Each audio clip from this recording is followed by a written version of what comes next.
A female Cordonix quail starts laying eggs in 6 weeks, a backyard hen in 5 months. But that's not actually the number that decides this comparison, and the number that does is one almost nobody puts in their comparison videos. Most videos on this topic sell you one side. They're either quail evangelists or chicken loyalists. What almost nobody does is the honest side-by-side with the numbers and the lived reality that decide which one fits your specific yard. This is Family Yard Kitchen, real backyard food, applied ecology, no folklore. We're going to walk through this in 4 clusters. First, how fast each bird pays for itself and the lifetime number that flips the speed comparison on its head. Second, space and feed, what a square foot of yard actually produces from each. Third, the egg and meat reality, which is not what most beginners expect. And fourth, the 3 hidden trade-offs that decide more of these comparisons than any of the numbers. Let's start with timing. If you set up a coop in March, here's what happens.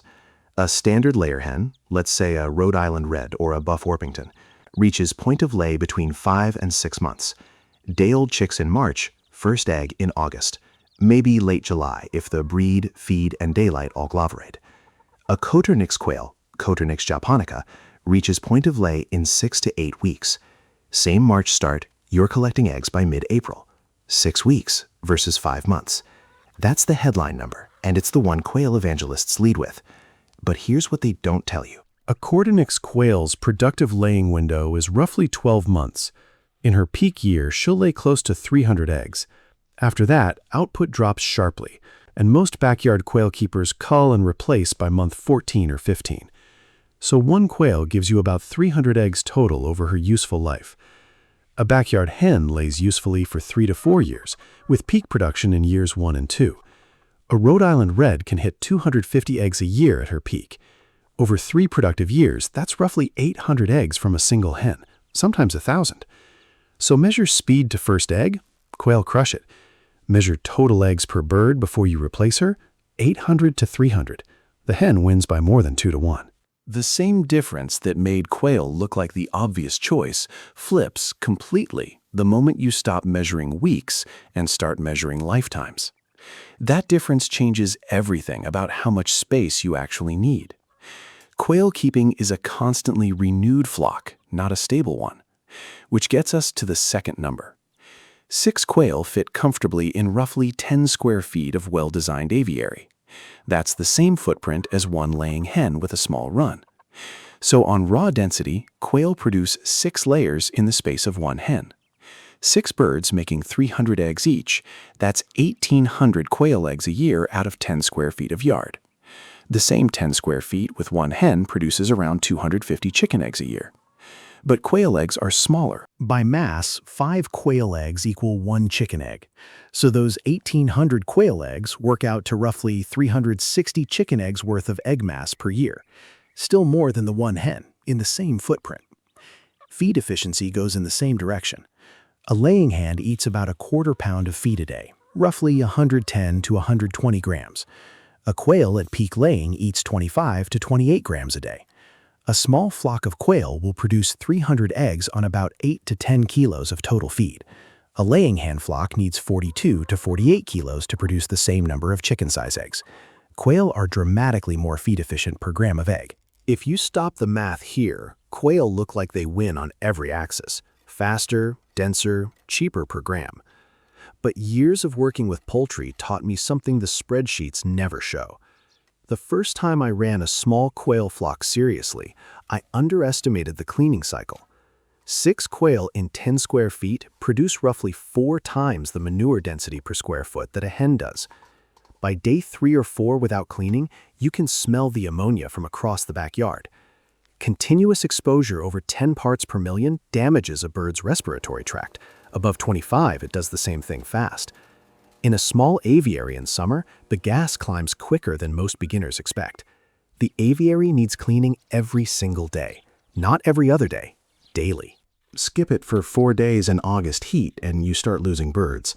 A hen in a deep litter coop, you scrape the boards every 2 to 3 weeks, turn the litter weekly, and that's it. The hour cost difference is enormous, and it's the single biggest thing the quail comparison videos skip. There's also a feed protein corner. Quail need a 20% protein layer ration. Chickens lay fine on 16. So they eat a quarter as much doesn't translate cleanly to they cost a quarter as much per egg. When you actually run cost per egg produced, quail come out about 20 to 30% cheaper. Real, but not transformative. So the second cluster is mixed. Quail win on density and feed efficiency. Chickens win on labor hours per egg, which doesn't show up until month 2 after the novelty wears off. Now, about the eggs themselves and the meat, there's something most people never measure honestly. This is where most comparisons go quietly wrong. A quail egg is not a tiny chicken egg. It's a different product, and treating it like a smaller version of the same thing is the first mistake. By mass, 5 quail eggs equal 1 chicken egg, but the nutrition profile is not proportional. Per gram, a quail egg carries close to twice the iron of a chicken egg, and roughly 1.5 to 2 times B12. Riboflavin runs nearly double. Protein is essentially the same per gram, but the yolk-to-white ratio is higher in a quail egg, which is why the flavor reads as creamier and richer. So you're not getting less when you eat quail eggs. You're getting a denser nutrient profile in a smaller package. But here's where the kitchen tells the truth, the nutrition table won't. Quail eggs hard cook in about 30 seconds. The shell is tougher than the membrane underneath, which means they don't peel like chicken eggs. They peel like a wet paper bag if you don't shock them in ice water first. For a traditional Western breakfast, a fried egg on toast, scrambled eggs on a plate, a hard-boiled egg with salt, chicken eggs win. Not by preference, by practicality. 5 quail eggs to make 1 breakfast portion is real friction at 6:30 in the morning. You crack 5 tiny shells while the toast burns. By the 3rd week, you stop bothering. For pickled eggs, ramen toppings, deviled appetizers for a dinner party, anything where a small, intensely yolked egg adds value to a plate, quail eggs dominate. Smaller serving, prettier composition, denser nutrition. So before you pick a side, ask yourself, which kitchen are you actually running? A breakfast kitchen or a dinner and pickling kitchen? Now, meat. This is where the comparison stops being close. A standard dressed Coturnix weighs around 115 to 140 grams, 4 to 5 ounces of bird, of which maybe 90 grams is actual edible meat. To feed a family of 4 a single dinner, you need 4 to 6 birds. Jumbo Coturnix do better. They dress out at 2 to 3 birds per pound. 1 jumbo is a meal for 1 adult, 2 if you're hungry. Still 3 to 6 birds for a family dinner. A dual-purpose dressed hen, Rhode Island Red, Buff Orpington, weighs 2 to 2.5 kilograms after processing. 4 to 6 pounds of meat per bird. 15 to 20 times the meat a standard quail gives you, in pieces large enough to roast, stock, soup that lasts a week. If meat is the goal, even a secondary goal, chickens win without comparison. Quail are an egg animal with a small meat byproduct that happens to be culinarily prized, not a meat animal you'd raise to feed a family. Quick mention, if you're leaning toward chickens and want the full 30-day setup mapped out, the regulations check, the breed picks, the coop layout, the first 3 weeks of feeding and health checks, that's what Backyard Chicken Basics walks through step by step. Link is in the description if you want it. Quick reset on where we are. We've walked through timing, 6 weeks versus 5 months, 300 eggs versus 800. We've walked through space, feed, eggs, and meat. So far, quail win on speed and density, chickens win on longevity, labor hours per egg, and meat per bird. If you stopped here, most people would call it a draw and pick whichever they like the look of. But there are 3 more things that decide more of these comparisons than any of the numbers we've covered. And the first one makes the entire comparison irrelevant for a meaningful share of American suburbs. 3 trade-offs. Each one decides whole categories of backyard. First, regulations. This is the loophole most quail keepers discovered by accident. In a meaningful number of American municipalities, Coturnix quail are legally classified as game birds, not poultry, which means they're legal in places where chickens are explicitly banned. Picture this. You live in a subdivision where the HOA fines $50 to $200 a month per chicken in violation. Your neighbor down the street got hit with that and rehomed his flock after a year. You read the CC&Rs of your community more carefully, and you notice it says no poultry, no roosters, no livestock. It says nothing about game birds. Coturnix are game birds. You build a discrete aviary on your patio, and you're never in violation. That's not a rare scenario. Roughly 80 to 85% of urban chicken ordinances in the United States ban roosters specifically. A large share of suburban HOAs ban chickens outright. Almost none of them mention quail by name. If you're in one of those zones, this isn't a comparison anymore. Quail are your only legal option. Second, predator vulnerability. A backyard hen in a basic coop defends herself reasonably against most threats. She'll dodge a hawk, outrun a stray cat, wake the neighborhood if a raccoon shows up. A quail is a mouthful for anything larger than a sparrow. Cats, opossums, rats, weasels, snakes, all of them are existential threats. The story you'll hear in any quail forum is the same one. Someone builds the aviary with standard 1-inch chicken wire. Fine for chickens, useless for quail. A raccoon reaches its entire arm through on the first night. By morning, the keeper finds the flock dead through the wire. Intact birds with the necks pulled through, openings the bird itself couldn't have fit through.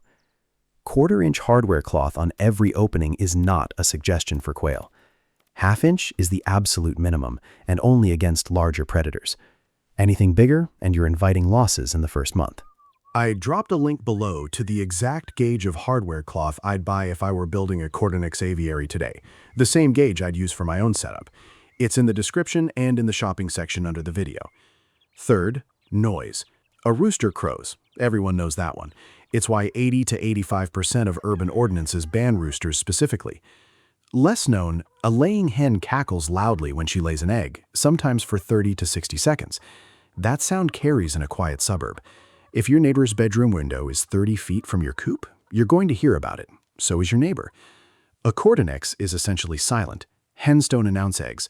A male Cordonix makes a short, low call, quieter than a sparrow chirping in a hedge. For a backyard within 30 feet of a neighbor's window, that single difference is the whole comparison.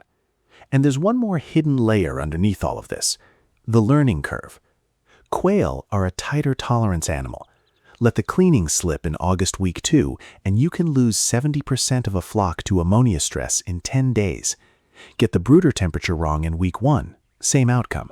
Overstock the aviary by 2 birds, the dominant male escalates fights, and you lose weaker birds inside a single afternoon. They're not forgiving. Chickens absorb mistakes. Forget to feed the feeder one morning. They're fine. Overbed the coop and underclean it for 2 weeks. Fine. Pick the wrong breed for your climate. Slow start. Full recovery. Leave for a long weekend and have the neighbor toss them feed once? Fine. They keep going. This is the open loop from the beginning of the video, the one criterion where chickens win completely: forgiveness. For a first-year backyard keeper who has never managed birds, chickens are dramatically more likely to survive your learning year.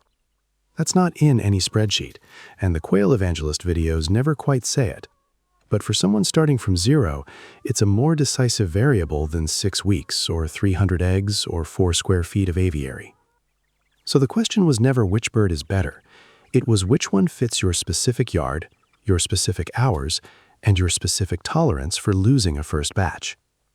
One more thing, for the people who stayed this far. There's a single scenario where chickens win this comparison completely. Not by a little, completely. It's when you have young children at home and you're starting from 0. Quail more fragile. Day-old chicks chill fast, and a single brooder mistake in week 1 can wipe a hatch. The cleaning cycle is inflexible. The first death, and there will be one, is harder for a young child to process than a death in a chicken flock the family has known by name for a year. Chickens accept imperfect routines, live 5 to 7 years, and become part of a household in a way quail never quite do. The eggs come slower, 5 months versus 6 weeks, but the learning is gentler. The hen the family loses in year 3, after she's lived through 2 summers of garden chores, is mourned the right way. The quail that vanishes at week 8 from a brooder accident is a different kind of grief and harder to explain to a 6-year-old. I've watched families pick quail on the spreadsheet and quit by month 3 because the yard turned stressful for everyone. If kids are part of the equation, start with chickens. The slower payoff buys you a kinder learning year and a flock that children can actually name. That trade-off almost never makes it into the comparison videos. It should. Out of the 4 clusters we walked through, timing, space, eggs and meat, hidden trade-offs, which one weighs heaviest for your specific yard? Drop the number in the comments. I read every one, and the patterns tell me what to cover next. Real quick. This channel is something I build on top of a full work week because I think families deserve better tools to take their food back into their own hands. Science instead of folklore, real systems instead of magic bean promises. If that's the kind of corner of the internet you want more of, hit subscribe and drop a like. Every single one keeps Family Yard Kitchen independent and growing. The tools linked below, same gear I'd put in my own family's hands. Now, this video gave you the comparison between these two birds, but most backyards that actually feed a family don't run one species. They run a stack, chickens or quail, plus rabbit, plus bees, plus the garden, where each animal covers an economy the others don't. I made a video on exactly that. 9 profitable backyard animals for a 1-acre setup, ranked by real return. It's the natural next step after this one. Tap it on screen now. 6 weeks to the first egg. 5 months to the first egg. The yard chooses, not the spreadsheet.